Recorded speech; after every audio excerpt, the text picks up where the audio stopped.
Welcome back, everyone. Let us now go on to the next session of the day entitled What to Expect for the Future of Digital Content Creation. Moderating this session is Mohamed Aafrin, Head of Technology and Innovation at REV Media Group.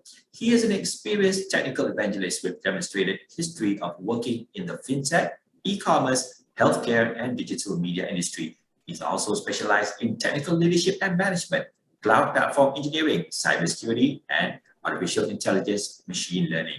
Therefore, pass over to you, Aafrin. Thank you, Afzal, for the introduction. Good morning and good day, everyone, and also good afternoon and good evening for audience from different regions of the world who are with us today. You can see a lot of viewers with us today. Thank you for joining us, and I'm happy to host the session for today.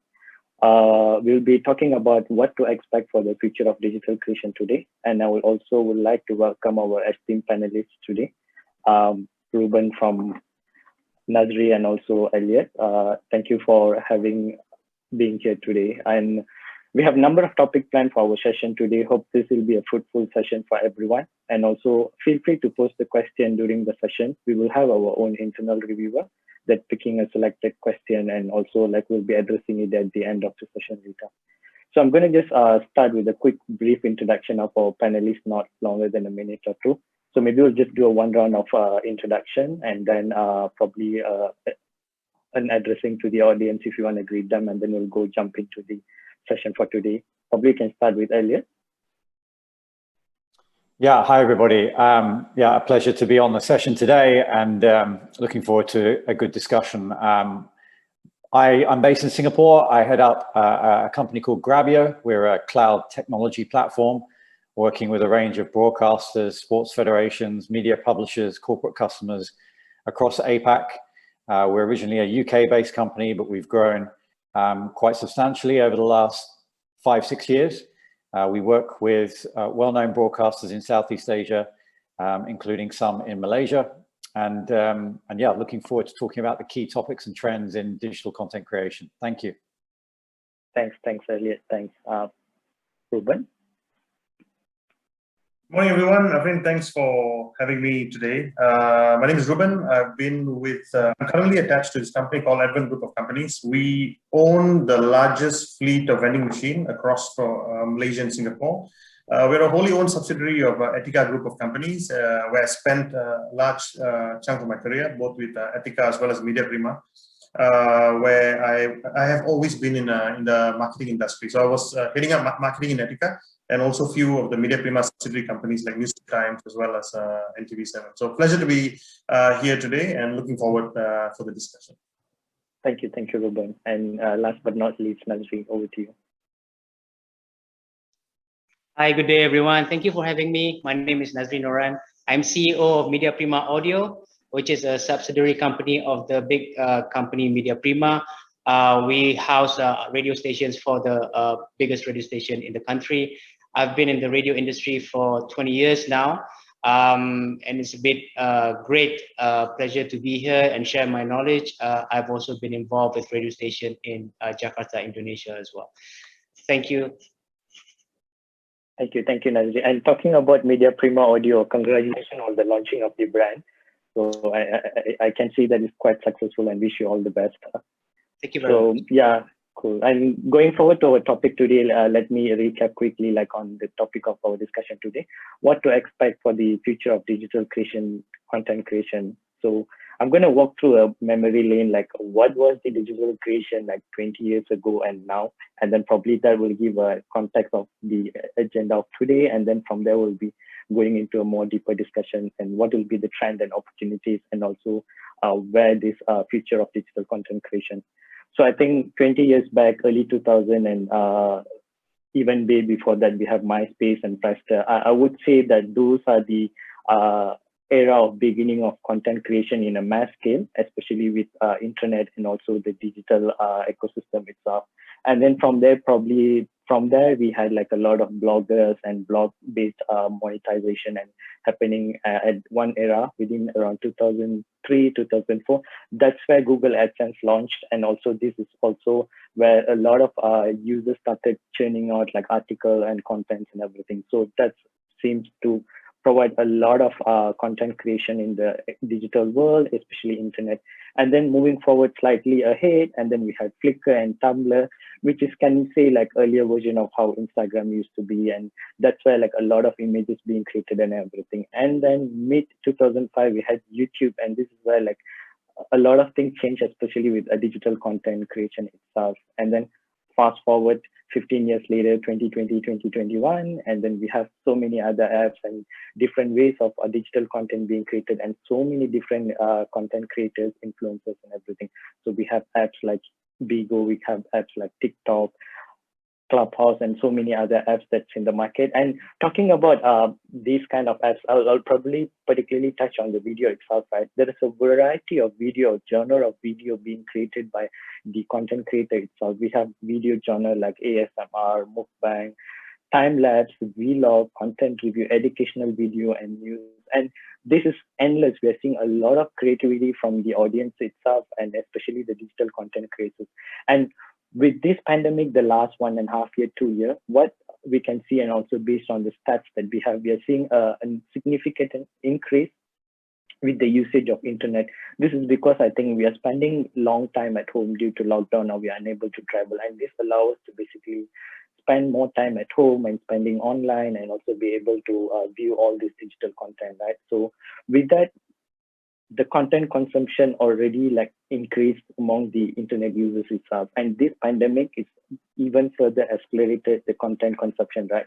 So maybe my first discussion for today will be like, I'm going to address it to Nazri. So what does it mean for digital content creator, right? With the increased user usage from the internet user itself, and how the digital content creators can leverage this increased usage to benefit them. Yeah, over to you, Nazri. Thank you, Aafrin. So good question. We've seen 30 to 40% growth in digital content usage over the pandemic. Everyone is on digital for news, entertainment, education, and video call. And we all know this. We individually do that as well, right? This is a big opportunity for creators to expand their reach and allow creators to experiment with new types of content. At Media Prima, we are always looking for a new way to expand content ideas. For instance, we recently launched our super app to house all of our radio stations under MPA, Media Prima Audio, called Audio Plus. Also, we'll be doing a charity program called COVID, COVID, on 4th of September, performances more than 40 artists, 24 hours collecting funds for our frontliners on Hot TV YouTube channel. But we are also looking for ways to work with content communities and bringing them into mainstream platforms. And we are aggressively doing it for the stations, for the talent, and on all social media platforms as much as we can. This is also a point of entry for everyone to be assured that we are available, and we are there, and we are present. Okay, thank you, Nazri. And probably we also want to get feedback from Ruben as well. So what do you think, Ruben, about this increased usage, and also like how it's benefiting the digital content creators in the current situation with this pandemic? So my view of it is, pandemic or no pandemic, there is huge benefit to the content creators today. I'm going to touch a little bit on what you spoke about at the beginning, Aafrin, on how things have developed over years, right? There was a point in time, if you go back 20 years ago, content creators were content creators. They were designated content creators. Nobody were either creating, or it was too expensive to create content, let alone have audience view your content. It was almost impossible at that point. When Friendster and MySpace started, it was getting people connected. Eventually, it was sharing photographs. Eventually, there was an ability for people to showcase things that they can do or where they've been. And this slowly moved into blogging, where people spoke about their opinion, like what you shared earlier. Now, what has happened over time, in the need to socialize, or where digital has allowed people to socialize beyond the space or sphere of their friends and become famous and become known, a lot of people have found various ways of how to gain popularity. And at the top of this hierarchy is content creation. So the ability to create content in shorter form has become possible today, and sharing it has also become very much possible, a lot more possible than it was before. Now, there are really two main win, as I would call it, in content creation. One is, of course, fame.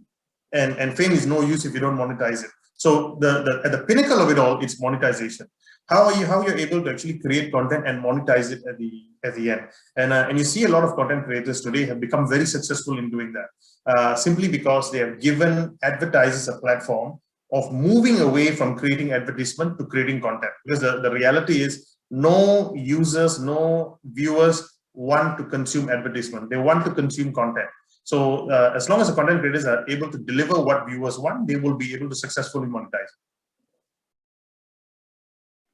Thanks for the insightful information. Yeah, I do agree with you. Like, as long as the content is creators and content consumption itself, so it's going to evolve.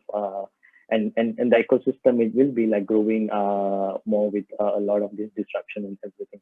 So going a bit further, right? So during this pandemic itself, what we are seeing is like more eyeballs, like more user available to view the content itself. So this means like not only on the viewer itself, but we're also seeing a tremendous increase on the new content creators coming into the market and new users actually tapping into this digital content creation. And when we look at this is generally because with this lockdown and being at home, it's become a form of expression or for them to communicate with the external world or with socialize with people, right?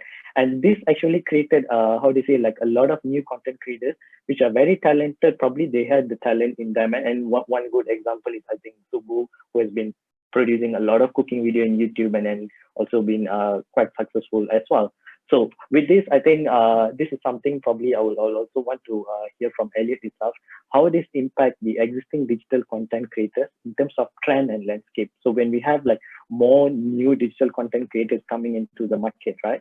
What's happening with the trend and the landscape itself, not only with Malaysia, maybe with the other region itself, probably within Southeast Asia. Yep. Yeah, I think you're asking another good question there, and there's probably we need more hours to discuss some of the impact on that. But I think in a nutshell, you know, Grabyo works with a range of different broadcasters, media partners, to help them create content in real time. And so, you know, breaking down the barriers of how you can easily create content in the right format for the right platform and distribute that within seconds, globally, regionally, locally, however that might be. I think, you know, the trend that we were seeing before COVID was very much about, you know, and I'm talking B2B here, you know, businesses looking to innovate, looking to create content at speed, building content in the right formats that serve the needs of an audience that's becoming ever more fickle. So whether that was live news, live sports, entertainment, we saw that trend happening, you know, way before COVID, and the advent of live content as well has gathered pace in the last 3 or 4 years.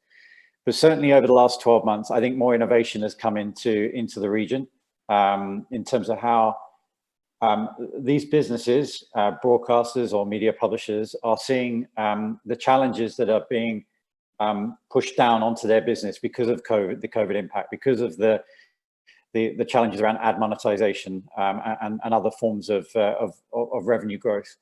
And that has almost forced them to become more innovative in terms of what type of storytelling do they want to produce? How do they want to produce it? What kind of technology do they want to embrace?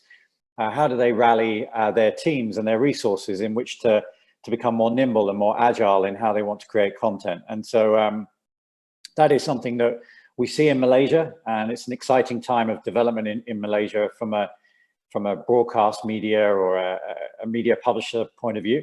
But we've also seen this in Thailand, Indonesia, India, Japan, and further afield. And you know, what I will say is, you know, we've enjoyed a long-term relationship with Media Prima over the last 3 or 4 years, and our technology has been embraced by a lot of different teams within the Media Prima business to help them drive a strategy on YouTube and to help them, you know, drive more strategy around all of the content that they invest in to help storytelling become relevant to different demographics at different times. And in the old world, you'd have to spend time and lots of hours and resource in doing that, and you wouldn't necessarily be able to get that content out into the hands of mobile consumers quickly. Technology such as Grabyo allows you to do that. So I think that, you know, businesses have understood that there is a massive amount of content creativity out there, but they're looking at different strategies on how to do that nimbly. And, you know, technology is enabling more creativity and innovation. And I think it's a very exciting time despite obviously the ongoing challenges that we all face with COVID and monetization. Thank you, Elliot. And also just to add on your feedback, right? So with these new content creators coming and also with the existing one, like how do you see them collaborating together? Do the existing digital content creators treat them as a ally, or it's considered more of a threat for them because they are taking a pie from the existing digital content creator, and there is, how to say, like more competition and they have to fight for the economy of attention? Yeah, I probably don't have all the answers on that, and certainly won't have as deep a view as you guys on the Malaysia ecosystem. But from what I know, and from the clients that we engage with in Malaysia and further afield, what has come about in the last sort of 18 months is partnership, collaboration. That's definitely been key. So it could be different content creators working collectively, different tech partners, different media partners coming together. We are seeing more of that, and we engage with clients in those ways to make the end product better, to make the experience of creating content more frictionless. I'll give you an example. We work with a well-known broadcaster here in Singapore. They do a lot of digital first content, but they also are doing more in live, and they'll work with a partner on the live side with cameras that can sync in with Grabyo, that can then create content. They'll work with different talent and other digital content creators to help, enrich the whole audience experience of what they're trying to do. So I think there's always going to be competition. The more digital, the more technology that evolves, competition is not going to go away. We know from trends that it's only going to get more complex. It's only going to get more cluttered. But I think understanding your audience, delivering content on the right platform, on the right device, at the right time, in the right format, means that you can story tell, far better, and you can then immerse different brand partners into that experience. And I think, as I say to clients all the time, especially in more emerging markets, who, clients that are looking at this type of strategy is that you've got to go on a long-term strategy. You've got to understand that this is not going to happen overnight. You're not going to get success on monetization or audience growth overnight, and it's going to take time. But we've been working with clients for a number of years, and we see that growth, and it's ever evolving. So I think it's just embracing this kind of the trends that you're seeing, and going on that journey, and you'll gain success. But key to that is you'll build fantastic content for audiences. Yeah, well said, Elliot. I agree with you. Rome wasn't built in a day, so it's a consistency and continuously producing more engaging content. I think that will be the way moving forward. And also to Nazri, so I would also like to extend this topic to you as well, right? You being one of the leaders within Media Prima, the largest integrated media group, and leading this Media Prima audio pillar itself, like what will be your view on this? Like, how is this pandemic, and also during this period, like when there are a lot of new digital content creators and also the existing, what are the trend and landscape that you're particularly seeing within, how do you say, like from being a publisher itself, like what will be your view on this? I guess I totally agree with a lot of things that Elliot said. To be in this landscape, it's ever changing, and it's more challenging. I guess the key word here, you need to be as hyper local as possible, like in Malaysia, relatable, connecting emotions. It's those kind of things that you need to stick out from the rest. Collaboration is very key. You need to collaborate with every platform, every content creators that you can to expand your reach and be consistent. Being consistent is one of the toughest things. When you do things, you can't just do it one-off and all that, and it dies off. People just turn away. They have options. They can do things, or other people, other channels, other platforms, as fast as the tip of your finger, right? It's made available easily now. And if you don't be consistent, I think that's where it's going to die off. But it's about personality as well. It's about individuality, not just as a company. So yeah, the brand needs to be very strong, people top of mind, and connect and be as hyper local, as be as personal as possible. So I guess it's always changing. It's always exciting to find these new things out in the rut, and you always have to be aware of the changes every time, right? That's my view on this. Yep. Thanks, Nazri. Yep, I think we need to be aware of what's happening in the industry and the ecosystem. And the key point, like you mentioned, like we have to be aware of what is happening around, right?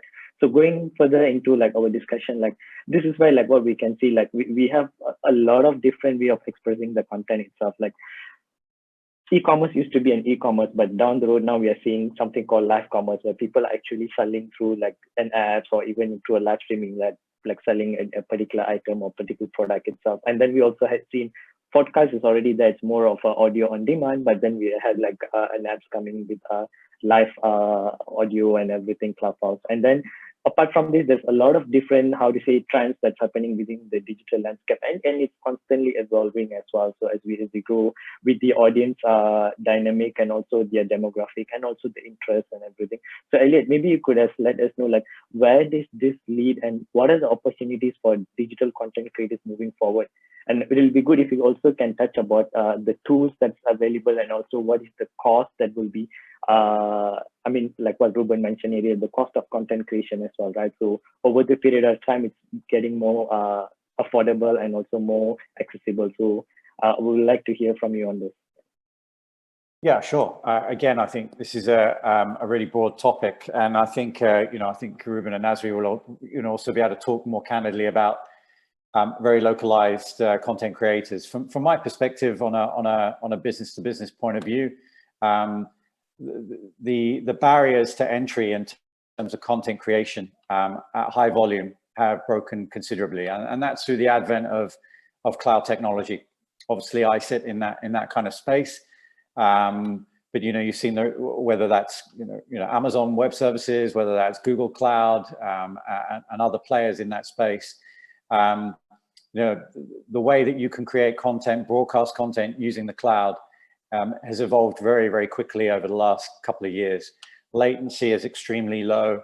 The ability to spin up new live formats, spin down, be able to do this cost effectively is all there now for businesses. It will continue to evolve at pace. We are, a key player in that place. We're a web browser-based cloud platform. With the services we offer mean that you can broadcast live to digital, also into broadcast environments as well, using the web browser, no hardware, no software.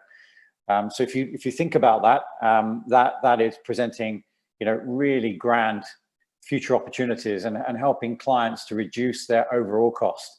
So if you're a CTO or a CEO, that doesn't necessarily mean that you're going to use the web browser to run a general election or a major sporting event straight away, but it means that you can really take a holistic look at your overall costs as a corporate business, and you can adopt new technologies and some of these advancements and in being able to create content and live content to help you reduce your costs and redisperse that revenue into other areas that matter. And that might be content creation, it might be people, it might be building out more digital teams.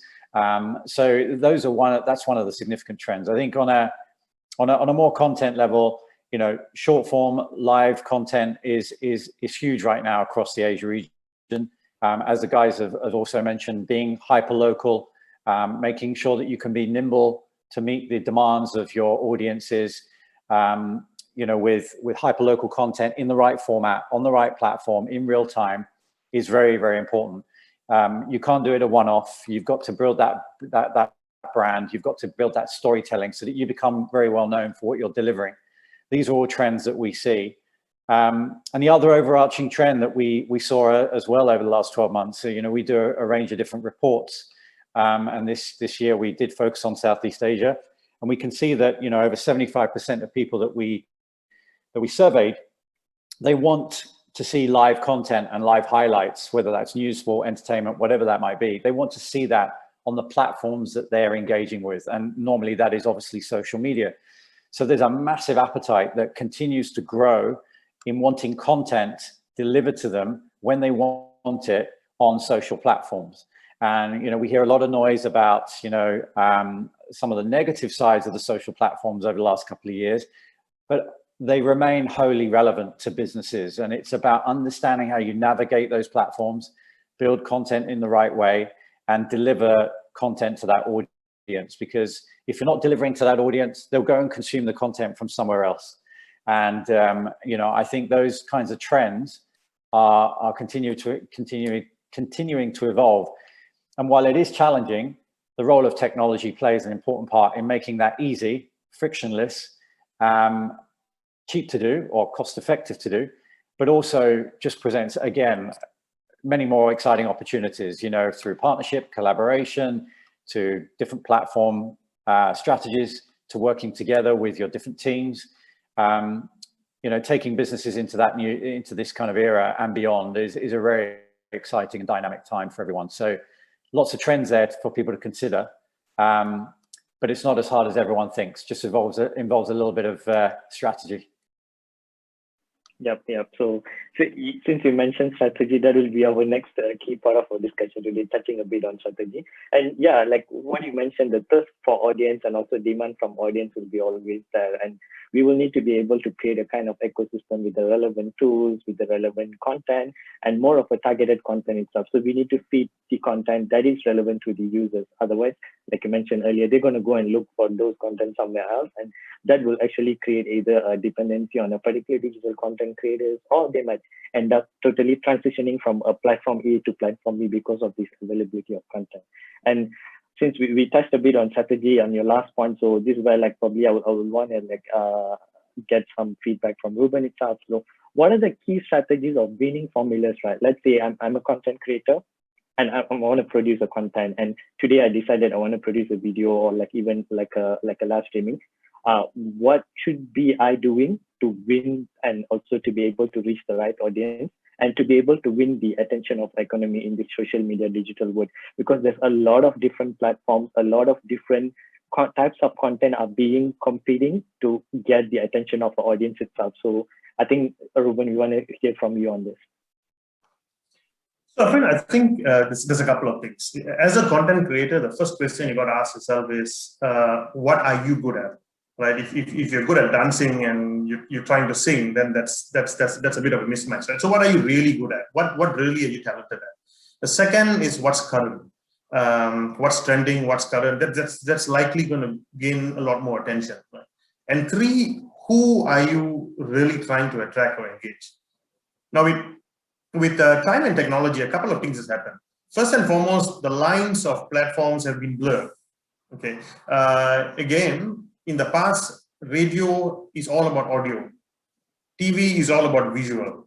That is no longer the case. I mean, Nazri has been with radio for many years. He's been into content creation since many years ago. They are already on producing videos on their own. And now with the recent launch of Bulletin FM on Media Prima Audio, you see TV news now moving into audio. Right. Even out of home space, you notice there are more and more digital billboards, and they're able to actually showcase moving visuals.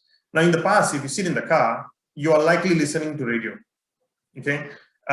Then comes in CD, then comes in pen drive, and now you can even watch content on the go. So someone who's stuck in a traffic jam is not necessarily, who's a passenger in the car, of course, is not necessarily just listening to radio. They may be doing something else. So it is very important to engage, to first identify who your target audience are, who your target consumers are, and how and what exactly is speaking. I think both Elliot and Nazri touched a little bit on it. Now, today, and I think you spoke about this earlier, there's more and more content creators appearing. And that is because of the amount of spare time in people's hand.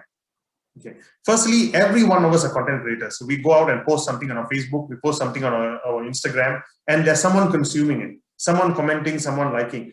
All this accounts to an amount of time in a person's daily life, the share of time that we've taken. Now, during the pandemic, nobody travels, nobody plays sports, nobody does anything, and therefore there is a lot of, I call these organic content creators who don't have content. None of us are posting as much. People are posting throwbacks, they're talking about news, they're talking about other stuff that may not be as interesting. And hence you see an advent of more and more content creators coming out to cover those gaps. And we have time. We're at home. You're not driving. You're not heading to a mall. You're not doing so many things, and therefore there's extra time, right? And therefore you have those time to consume these contents. Now, what happens when things get back to normal?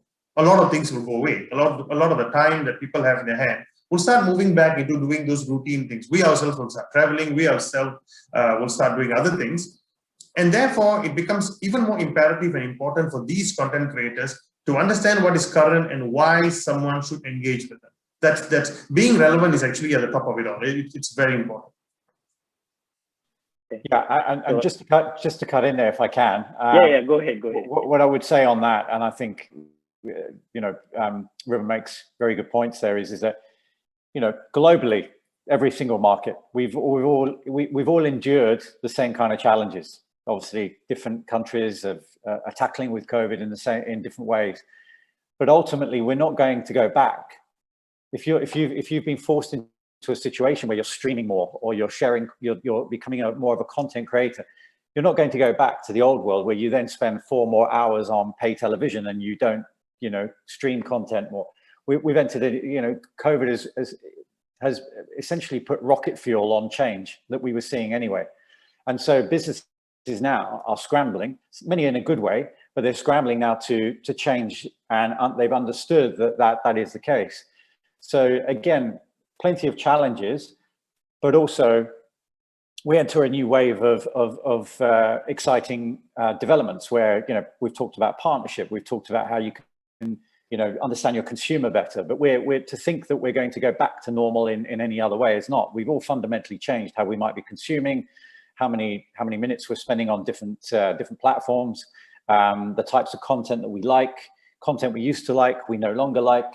What we expect as well, the demand for content has changed because we've become more impatient. We've had more time. We want to see every single brand or broadcaster or partner that we engage with deliver what we want, because if we don't get it, we're going to go elsewhere to get it. So changes happened. We're not going to go back, and so businesses are now having to adapt, and how they're adapting is quite exciting to see. There might be some businesses that have got a lot of headache because they've got to change the structure of their business. They've got to invest in people. They've got to invest in new ways in which they do things. That is a challenge. But ultimately, you'd like to think that if you do that properly, you're going to come out the other side and your business is going to be more nimble and generating more exciting opportunity. So I just wanted to add there that COVID is changing behaviors all the time, and businesses are having to adapt, not just the broadcast business. Every different sector, we see that happening right now. Yep. I think it's kind of accelerated the transformation, right, from the traditional medium to the digital. And once we move forward, there is no turning back, like what Ruben had mentioned and you mentioned earlier. So probably talking a bit further on this, right, from the perspective of tools and technology, like what would you say, or like what would you feel like the strategies or the winning formula that as a digital content creators that they should be looking forward, like either like how do you say, optimizing the cost or like using the latest tool? Like what will be the strategy for that, Elliot, if you don't mind sharing?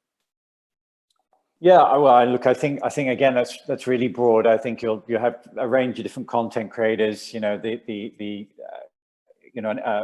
A young influencer who is growing their own personal brand is not necessarily going to dive into cloud technology and spend lots of money on on technology like that. But generally, the role of technology is going to super enhance content creation in general.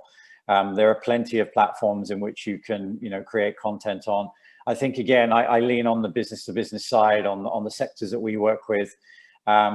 The opportunities to embrace new technology, to do things differently, to be more agile and nimble are all there right now, and they continuously evolve. And I'll mention Grabyo here in the sense that we're a web browser-based cloud technology. We launch new features on our live platform, on our content creation platform, every 4 to 6 weeks. We're not like a software that do that once or twice a year.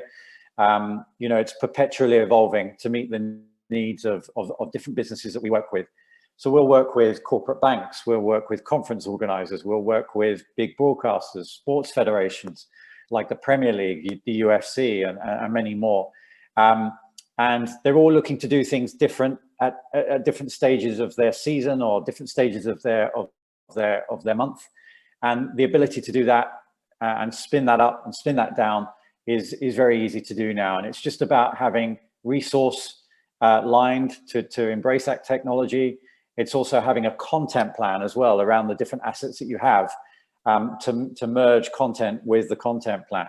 And again, I'll use, our relationship with Media Prima. There's a great example of that. It's been a progressive growth for that business. They've embraced technology in many different forms.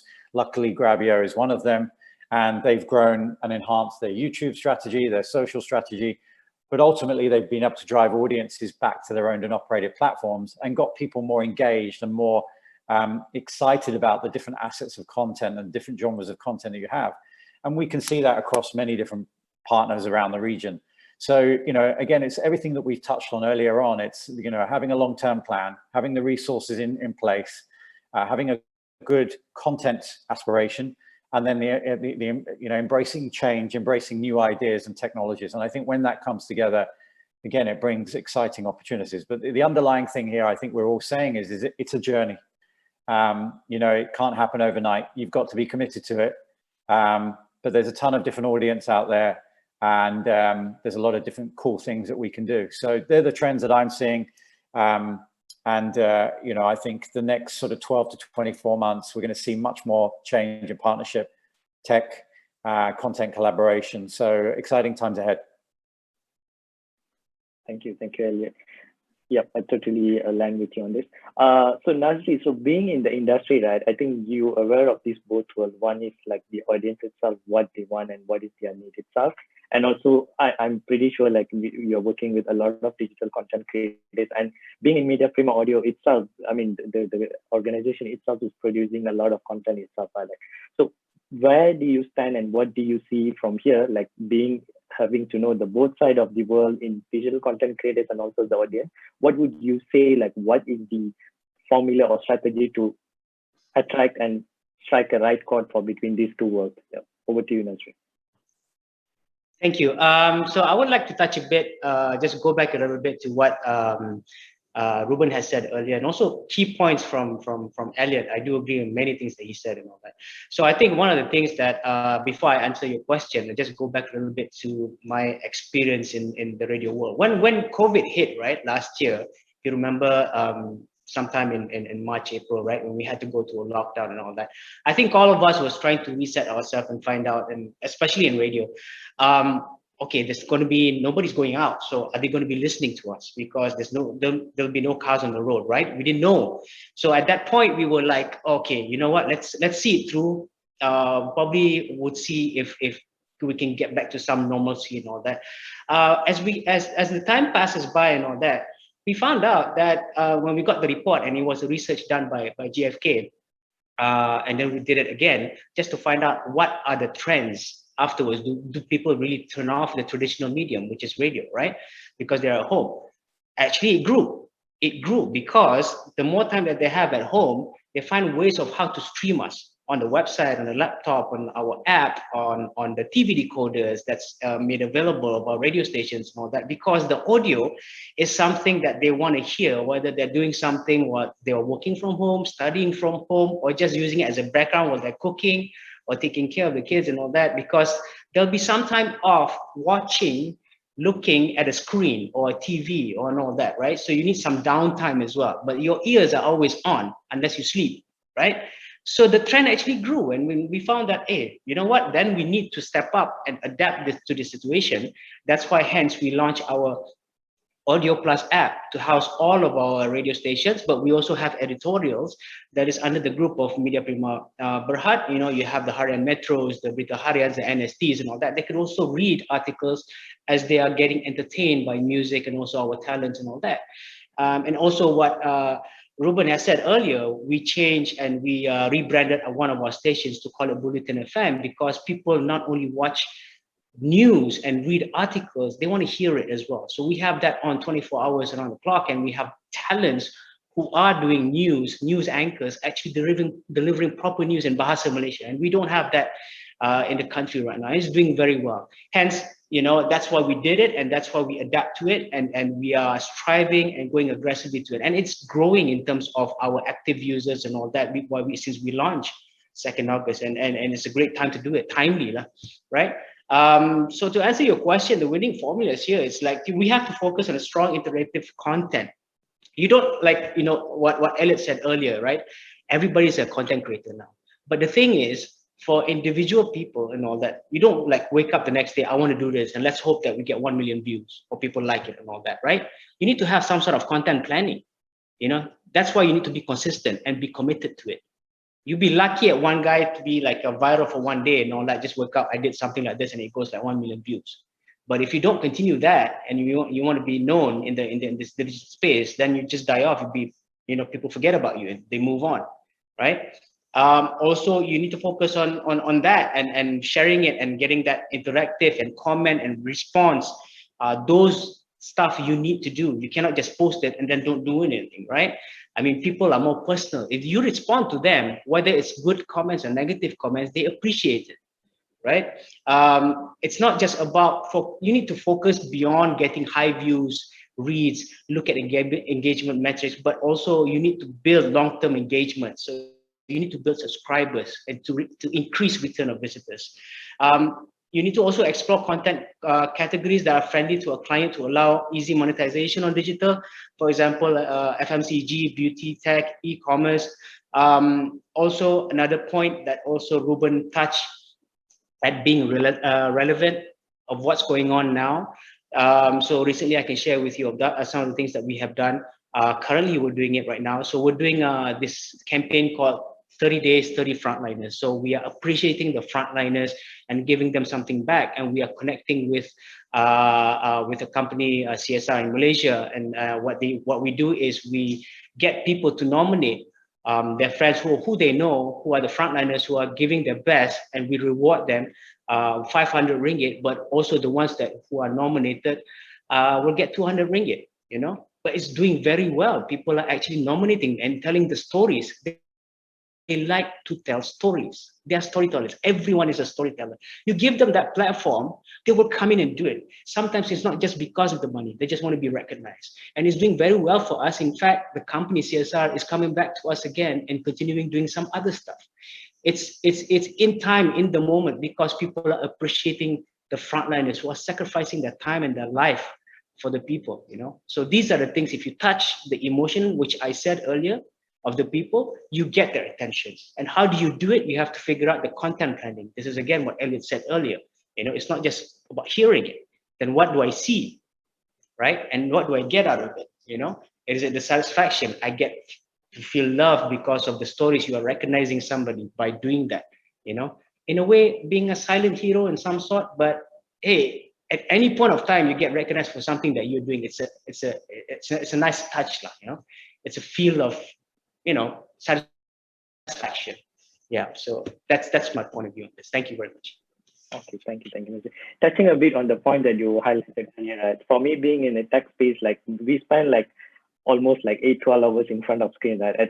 Once we end the day, what normally I would want to do is basically switch off everything. Even I didn't even want to read a book, right? I just on a podcast or even a Media Prima Audio Plus, just listen to the news so that I aware. So I mean, this trend is, I'm sure not only me, a lot of others also started similar way. And this probably towards, as we go along, it increased the consumption itself. And again, what all of you mentioned earlier, staying relevant and also delivering what is the audience interest and also consistency and all of this definitely are the keys to winning and also how do you say, attracting the attention economy from the audience itself. So I'll have one more question before we will open up to our audience the question. So this one I would like to dedicate it to Ruben. So as a lot of digital content creators, they will continue to produce content and also be able to target the right audience and also to be able to reach a lot of audience. Does that allow them to make money and take this as a sustainable career path? And are they really making money? Maybe Ruben, you can share your point of view on this. Okay. I can give you a couple of examples, okay, on how someone started and where they've headed. One pretty current example I can use is Douglas Lim, is Fly FM's morning show anchor. Douglas Lim was a stand-up comedian. Now, and that's how he started, right? He was doing plays and all that. As a stand-up comedian, you need a crowd, and then and you've got to be super spontaneous in that sense. And some stand-up comedian, they don't operate really well when there's no crowd, because they're actually using the crowd to create materials as they move along, right? Now, what he has done, he's moved into content creation, and he's done this. Douglas Lim was not new in content creation; he's done this from before. But very recently, he suddenly shot up to fame a lot more. What really did he do differently? And I guess it's firstly the time people had in their hand, and second, he was touching on very current and controversial issues, but being able to put it in a way that is sort of getting himself away from any form of legal issues. So it's very, very creative in the way he's created the content. Now we touch on the subject of monetization, and if you look at what has been happening recently, he's beginning to create content for advertisers. And what's really interesting with that is when you look at the content, when you watch the content from the beginning, it does not look like an advertisement. It looks like one of his content, right? And the advertisement appears somewhere towards the end. Now, I take another example of what I've seen. This where it's some content creators that use non-real people. They use a puppet. And eventually, you have more and more people following this character, this virtual character that doesn't even exist. Now, the ability to monetize will really depend on the creativity of the content creator. Because in most instances, as a content creator, you're the director, you're the art director, you're the storyteller, you're the actor. Everything is done by you, right? And therefore, the amount of creativity required on that person is very, very high. Their barriers is going to be, of course, selling the ideas to advertisers, because they may not have a huge or a large amount of workforce to actually go and sell ideas or create capsules for them. They got to do it themselves. The second thing is, of course, trying to get advertisers, because most advertisers, I need to see my logo big, I need to see my pack shot big, and that all these things goes against the rule of content creation. See, advertisers want to create content. They want it to be a content that is viewed. But what they also want are things that are against the very fundamental of what content creation is, right? So if content creators are actually able to marry these two things really well, and the other thing that I feel that some content creators don't do right is they're unable to hold a certain price. They're unable to hold a certain rate card, right? So for the sake of popularity, they may go and endorse things that are not true. You probably find someone who has nice hair and they go out and say, look, I've been using this shampoo for the past 3 months, which they may or may not have used. A month later, they've got another shampoo. So credibility is also very important. So for some content creators, especially if you're tech or automotive content creators, and it is important that you're honest. And advertisers may not like that, but you've got to be very honest, because only then your followers will continue to find credibility in you. So finding that thin line between all these things will be the challenge that a content creator will continue to face.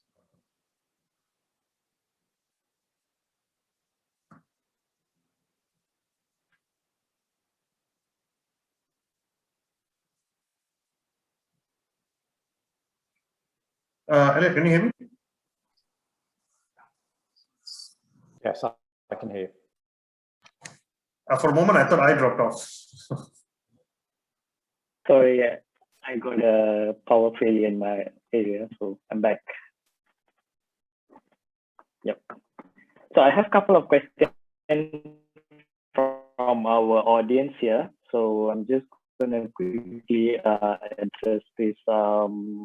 This question is for Nazri. So with the change affected traditional radio, and what is the future of radio?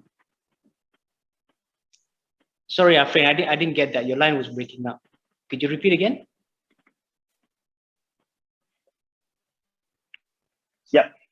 Yeah, with the changing of trends, right, consumption habits, how it has affected traditional radio, and what is the future for radio? Right. Thank you for that. I think I briefly explained it in the last question. So yeah, Traditional radio is adapting now because we are now largely on streaming. We are aggressive on that. We launched our Audio Plus to stream all of our radio stations. But we have also expanded our digital platforms. We are not only streaming on Audio Plus, but we are also on YouTube. We are also available on Jukes, on the website. So we are finding ways of streaming our platforms. So in terms of radio, audio, it is growing, it is improving. But the future holds is definitely podcasts, which we are getting into and we have started, but we'll be aggressively going into it, going into the year 2022. The Western world have been monetizing podcasts successfully. In Asia, based on my knowledge, Philippines and Indonesia are aggressive at this point. Malaysia is still new. So we are growing it. There'll be a point when the next maybe 3 to 5 years, it will be very aggressive. So people want to share their story. You can see now a lot of people are going into podcasts, especially artists now in Malaysia. They don't have a platform to perform and all that. You know, they'll be sharing their own content, either singing or even talking and stuff like this. And even some reporters, you can see it also, you know, apart from individual people. So that's the future of radio. But podcasts, it is storytelling. It is something that you can binge listen, like binge watching a movie, but you binge listening to any time of the day. Radio is still relevant because you know why? It's current. So if a flood happens, you need to know what's going on. We'll be right there reporting it to you and finding out what's happening in Kedah, for instance. That's where the flood is going on, right? We'll be updating stuff like COVID cases. How many positive cases today? You know, stuff like this. Like recently, there was one celebrity that passed away early in the morning. Monday morning, straight away, we changed our show because that celebrity was a public figure, right? It was known. People were talking about it. Everyone was talking. We changed the show. We changed the mood of the show. We spoke to the artists, the celebrities, the friends, because some of our talents were friends of the celebrity, public figure as well. So, people were shocked by it, because she was pregnant, right? But she didn't make it. The baby did. And then this was, a nationwide story. We need to cover it. So we were immediate. So podcasts could not do that because it was not live. Radio is live. So until we are still relevant in terms of carrying information that people needs to know and being hyper local, whether it's about flood, about COVID, about death, about tragedies and all these kind of things, we'll be right there to tell you about it and how do we angle it. Yeah.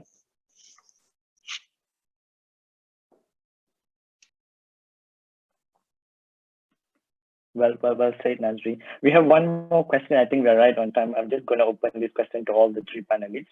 What type of content categories are popular with the digital audience these days? Is it music, beauty, or lifestyle, or what is it, the relevant content categories?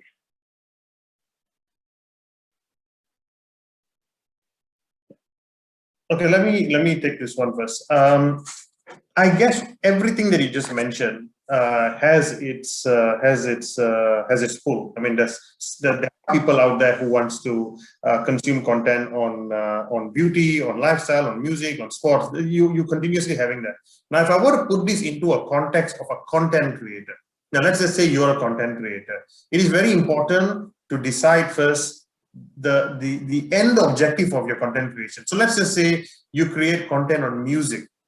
If your intention is to become a celebrity one day or to get noticed and to become an artist, you're probably on the right path. But if your intention is to make advertising dollars out of it, and then that might be a little bit of a challenge, because it is a little harder to make to create content into an advertisement that will be advertiser friendly. Okay. Versus if you take content creators who are creating content on current topics. I use Douglas Lim as an example, So I'm Jen as an example. Now they are creating content, it's just more lifestyle content. They're touching on current topics and creating content out of that. When you do content in that manner and inject humor and other aspects of what viewers like to see, then it becomes a lot easier for you to become advertiser friendly. So monetization from advertisers is a lot more easier for those kind of content creators. It's not a case of whether there's interest. Even if you wear different clothes and parade them every day, you may find a fashion brand that may want you as a content creator, fine. But you are now limiting to getting advertising dollar from that one particular category. That's pretty much what it is. Thanks, Ruben, for your insight.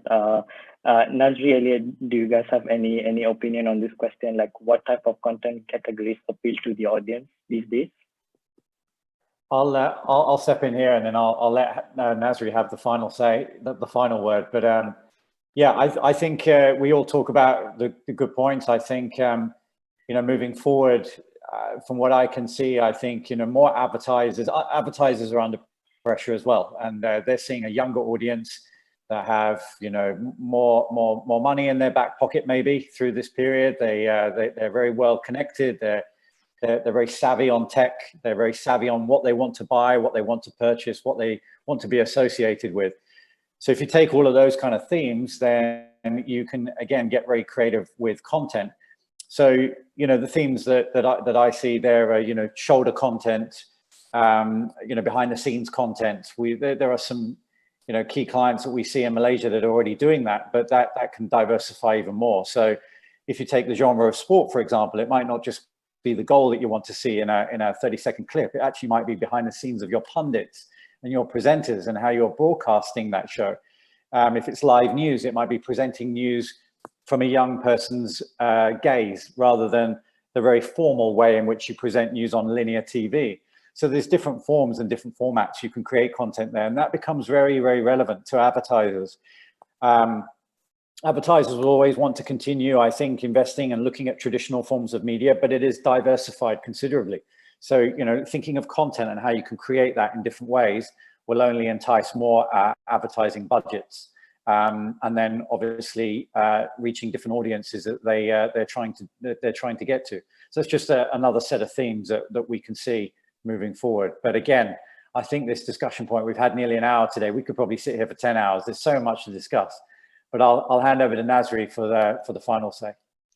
Yeah, I agree with Elliot there. Yeah, I mean, 1 hour is not enough. There's so much of things to talk about, because as we speak about this, we learn a lot from each other as well, because we keep learning new things that's always ever changing.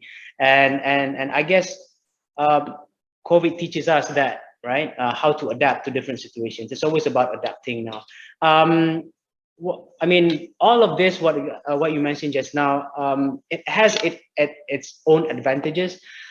For me, the music never dies. Music is like a soundtrack of your life.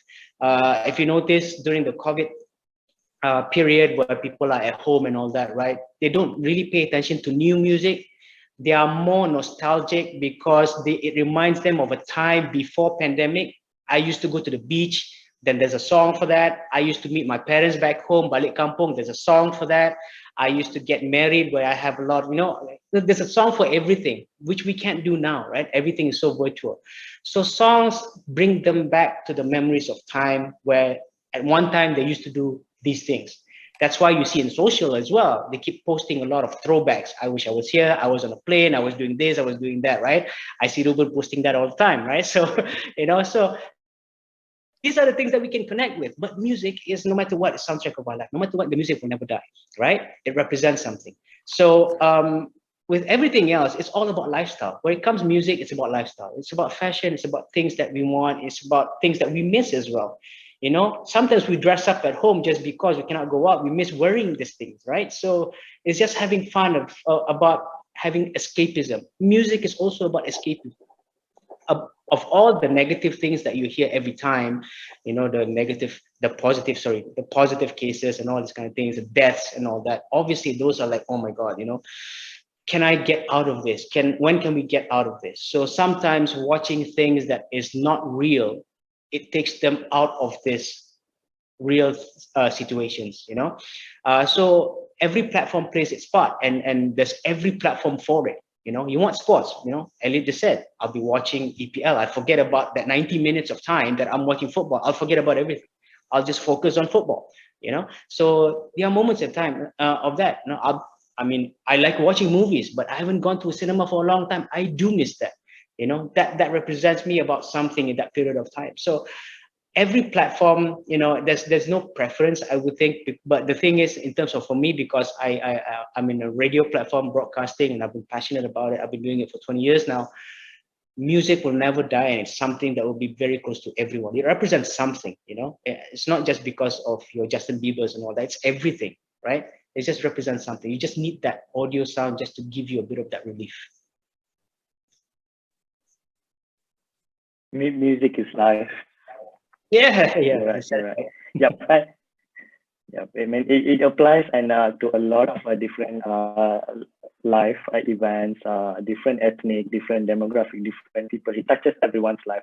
Similarly, I feel like content is also the same, right? So it touches everyone's life, everybody's life. I think Ruben mentioned it, like all the content are being created not only necessarily from the digital content perspective, but it's also being created by every one of us. Like every day we are producing some form of content and publishing it online to the digital ecosystem, and then it's this forever, right? So I think that's the kind of direction, and also with this acceleration, and also with the how to say rapid growth with this pandemic that have transitioned us and shifted us towards the digital, like what Elliot has touched on as well. So I think this is where our future is, and with a lot of key points that we have discussed earlier, staying consistency, staying relevant, and also feeding what the audience wants, and also making sure like we use the right tool, bridging the audience and also the content creator with the proper right tools, and collaborating as well with the different partners or different how to say like people. And one another key point, I think that the last point of discussion that we have touched is basically to making sure whatever content that we are producing is appeal to the marketers or like the advertiser itself. Only then it will be able to bring a value to the content creation itself in terms of monetary value, and also to be able to grow in terms of their career or like their branding itself. So I think that sums up our discussion for the today. And thank you to our panelists for being here, for spending time here, to the audience who's been with us for almost the last 1 hour, and also appreciate to our organizer for providing us this opportunity to reach out to the Malaysian during this Malaysia Tech Month, and hope our feedback and also our opinion somehow impacted some of you, and hope wish you all the best and success. And we probably end up creating some of new content creators after this talk itself. So I'm just going to go one round of debrief or closing with all the panelists before we end the session. Probably we'll start with Elliot. Yeah, I think we touched on many good points. I think to summarize, I think we're entering a very exciting opportunity for the future. Whether you're a business, whether you're an individual influencer, content creator, a brand, it's obviously about having planning, allocating resource. It's understanding a multi-platform approach, being open to partnership, embracing the change and the needs of your audiences who are, becoming more demanding than ever, and it's embracing new opportunities that technology can bring. So I think in Malaysia we're going to see more of that. Certainly, the traditional media is continuing to evolve, and so I'm always an optimist. I think it's very, very exciting opportunities, and it'll be interesting to see how things play out. And I think we touched on some of those things today. So that will be my wrap up, and look forward to engaging with more people from Malaysia very soon. Thank you. Thank you, Elliot. Thank you, Nazri. Yeah, I think Elliot said it right. I mean, we shared a lot of things today, and I think there's a lot of points that I myself can take out of this. But it's always a learning curve for everyone. But don't be afraid to adapt to new things, I guess. So I guess it's everyone's game. At the end of the day, it's how you plan it and how you be engaged to people. I mean, if this is something that you want to do and be and earn from, then your focus needs to be there and be consistent, right? Relatable is key. Being relevant is key. Being emotionally connected is also very key, and being real. This is what it is, right? Digital is all about being real. There are some things that you'll be doing stuff that is not real and all that, but I mean, it's about being consistent. And if you set it right, you plan it right, and you have your vision to it, go at it. So don't stop at just one platform. There's multiple platforms out there. It's an opportunity for you. You know, gaming is always, it's like on the rise. It's huge business now. Everybody's like into gaming. Even I see celebrities going into gaming. So these are the things that you have to see yourself. And Ruben said it really right in the earlier discussion. You just have to know what you're good at and do it right and be consistent at it. I think that's very, very key. Thank you, Nazri. Yeah. Ruben? Aafrin, thanks. I think very, very good points from Elliot and Nazri. Look, as much as one thing I take pride, huge pride. One of the things that I take pride in being a Malaysian is in the recent times, the number of content creators and the creativity that you see. It's amazing, right? A lot of news, a lot of these contents get circulated even through WhatsApp. Nobody's forcing us to do it. You just do it because you think it's so cool. So to content creators out there, I think my only giveaway here is go back to the need or the desire as to why you're doing it. If it's just a plain hobby, plain interest, something that you like doing your free time, perfect, fine and done. But there's always a possibility, a way to actually make money out of this. If you're getting 10,000 likes, 20,000 likes, and you got 1 million followers, 500,000 followers, you know that you're on the right track towards making this into a business. So how do you monetize this? Who do you target? What do you do? And as they begin to look at this narrative from a business standpoint, they would be able to, and I'm not just talking solely about making money, as they yield more income, as they increase more revenue, they would be able to increase the kind of, or improve the tech that they're using and enhance the creativity that is in them to give people better content. So I guess it's a circular loop, it's a journey. And I personally wish all the best to everyone who's actually into content creation. Thank you, Ruben. Thank you, Nazri. Thank you, Elliot. Thanks for your thoughtful information, and I hope it touched a lot of people's lives, and hopefully, thank you, everyone.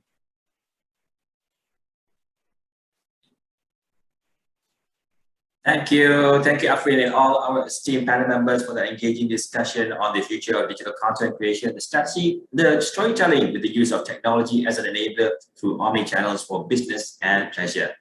We will now be moving forward to our next session of the day. It will begin very shortly, so do click join session. Please also complete the survey for each of the session for us to continuously serve you better. See you in a bit.